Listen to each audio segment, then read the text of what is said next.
Hello दोस्तों, कैसे हो आप लोग। स्वागत है आपका आपके चैनल प्रदीप सिड्डा में। दोस्तों, आज हम लोग यहाँ पर देखने वाले हैं आरंभिक स्तर पर भाषा का पठन, लेखन एवं गणितीय क्षमता का विकास है। दोस्तों, आज हम लोग यहाँ पर डीएलएड फोर्थ सेमेस्टर के सारे बहुविकल्पीय प्रश्न को देखने वाले हैं। ठीक है दोस्तों, जैसा कि आपको पता ही है कि यहाँ पे आपको 15 नंबर के प्रश्न मिल जाते हैं। अगर हम बात करें बहुविकल्प से, तो बहुविकल्प से आपको 15 नंबर के प्रश्न मिल जाते हैं। अगर आप सारे प्रश्न को देखते हो और आप नोट भी करते हो, जो आपको कुछ क्वेश्चंस नए लगेंगे आप उसको नोट कर लीजिएगा, तो कहीं ना कहीं आपका 15 में से 15 नंबर आने का चांस बन जाएगा। जो हमारे भाई बहन नए हैं, जो लोग अभी तक चैनल को सब्सक्राइब नहीं किए हैं, और लोग भी सब्सक्राइब कर लें, ताकि कोई भी अपडेट, कोई भी क्लास आपसे मिस ना हो। तो दोस्तों, आइए हम लोग देखते हैं आज का पहला क्वेश्चन। देखिए, यहाँ पे आपको लिखा हुआ दिख रहा है। आज का पहला क्वेश्चन है, भाषाई विकास हेतु प्रमुख शिक्षण अधिगम प्रक्रिया निम्नलिखित है। यानी यहाँ पे आपको बताना है पहले में कि भाषाई विकास हेतु प्रमुख शिक्षण अधिगम प्रक्रिया अधिगम क्रिया आपका कौन सा होगा। पठन एवं लेखन, या फिर वार्ता, लेखन, या उपयुक्त सभी। इसमें से आपका क्या होगा, ये आपको यहाँ पर बताना है।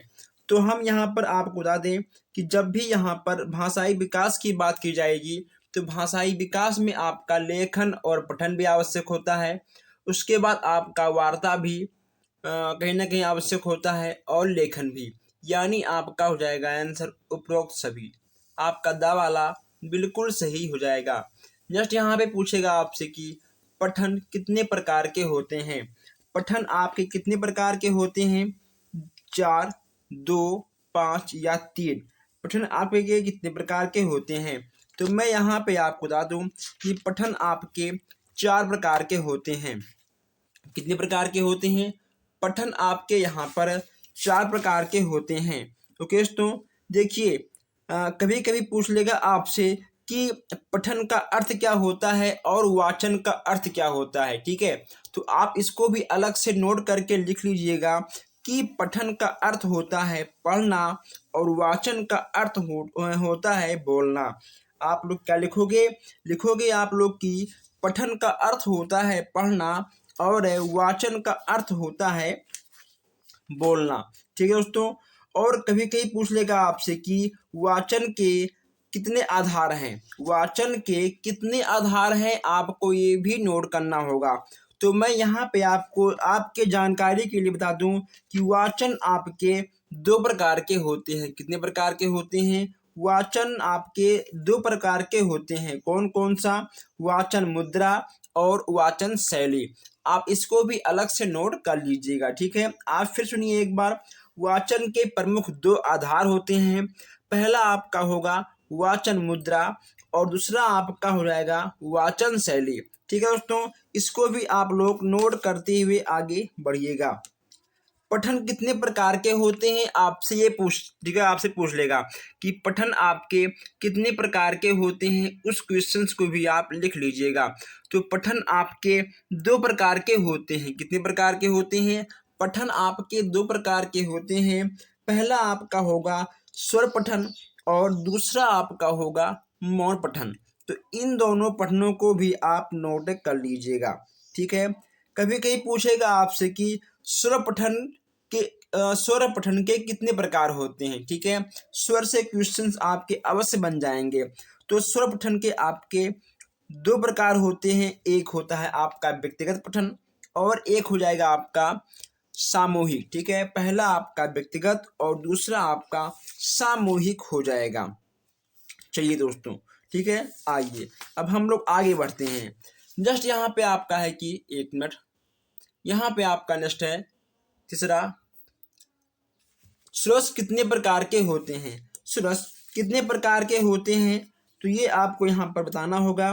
2, 3, 4 या 1। कितने प्रकार के होते हैं, इसमें आपका हो जाएगा 2 प्रकार के। कितने प्रकार के होते हैं, इसमें आपका 2 प्रकार के हो जाएंगे, और यह आपका बिल्कुल सही हो जाएगा। दोस्तों नहीं, ठीक है, आपका होगा 3 प्रकार का। क्या होगा, सोर्स आपके 3 प्रकार के होते हैं।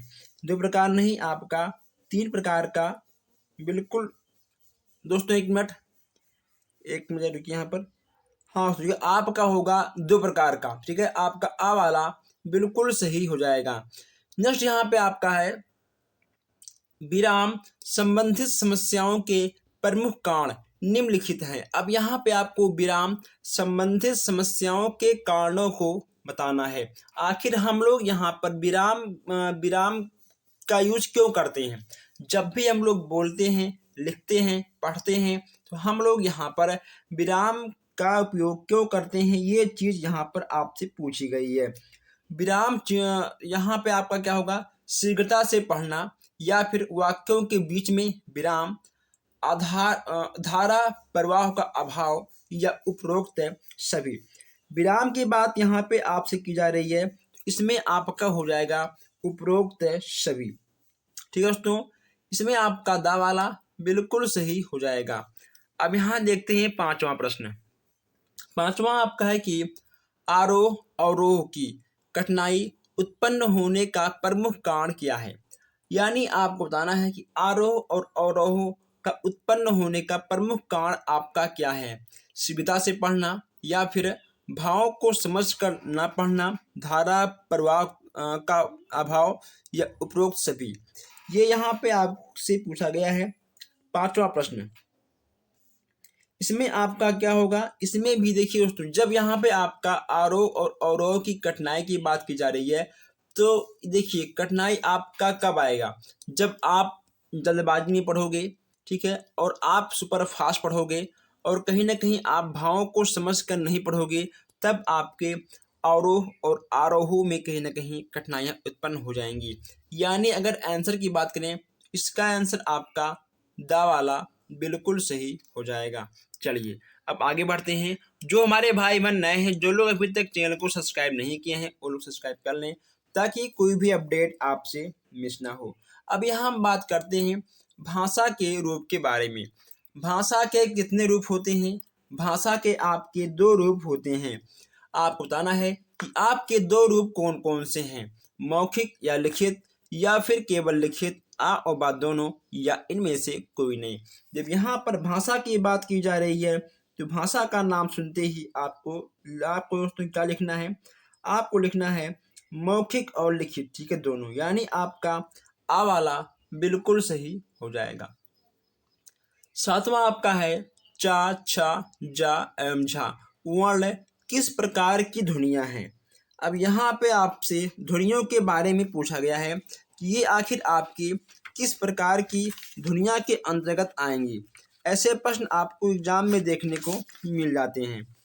इसमें आपका क्या होगा, स्पर्श या संघीय या अनुनासिक या लुष्ठिक, इसमें आपका क्या होगा।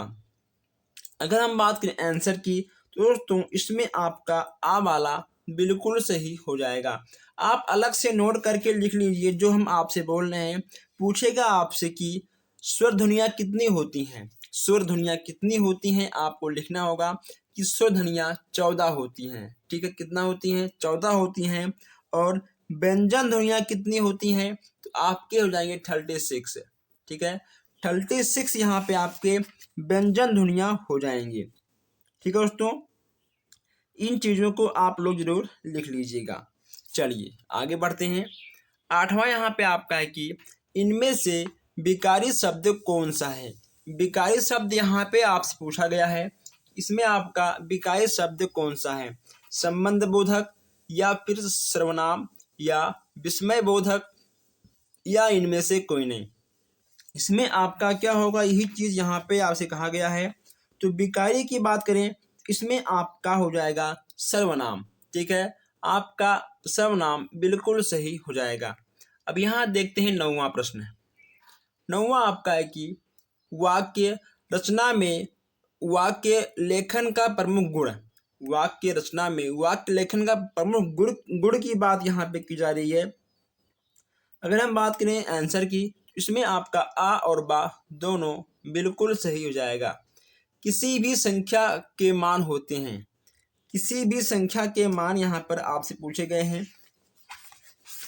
दोस्तों यहाँ पर किसी भी संख्या के मान की बात की जा रही है, 2 होते हैं, 3 होते हैं, 4 या 5 होते हैं।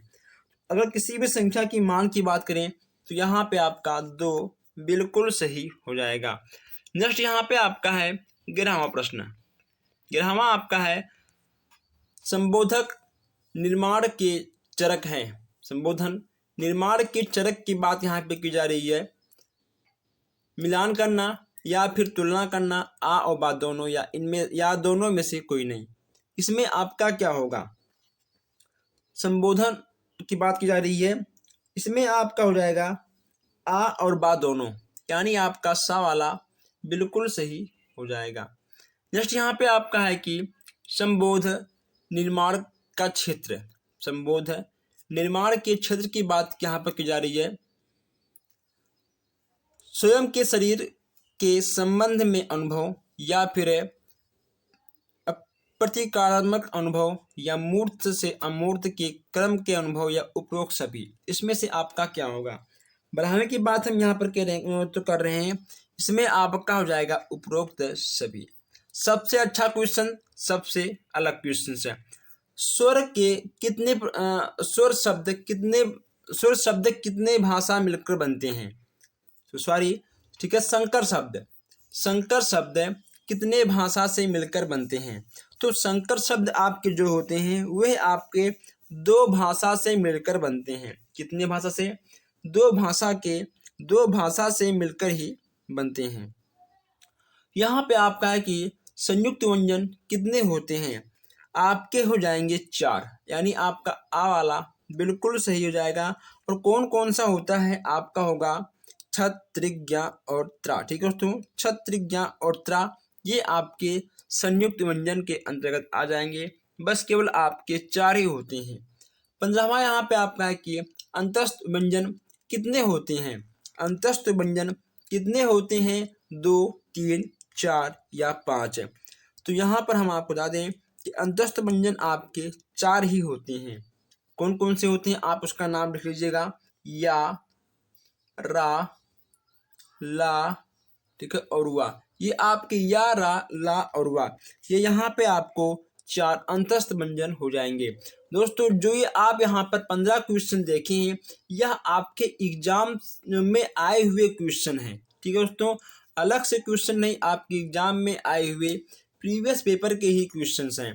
तो दोस्तों, बस आज के लिए इतना ही। हम मिलते हैं आपसे नेक्स्ट क्लास में नेक्स्ट नए क्वेश्चन के साथ है। अगर आपके कोई भी डाउट हो किसी भी प्रश्न में, आप हमसे बेहिचक पूछ सकते हैं। दोस्तों, यह क्लास कहीं ना कहीं बहुत छोटा था लेकिन बहुत ही दमदार था। हम मिलते हैं आपसे नेक्स्ट क्लास में। धन्यवाद।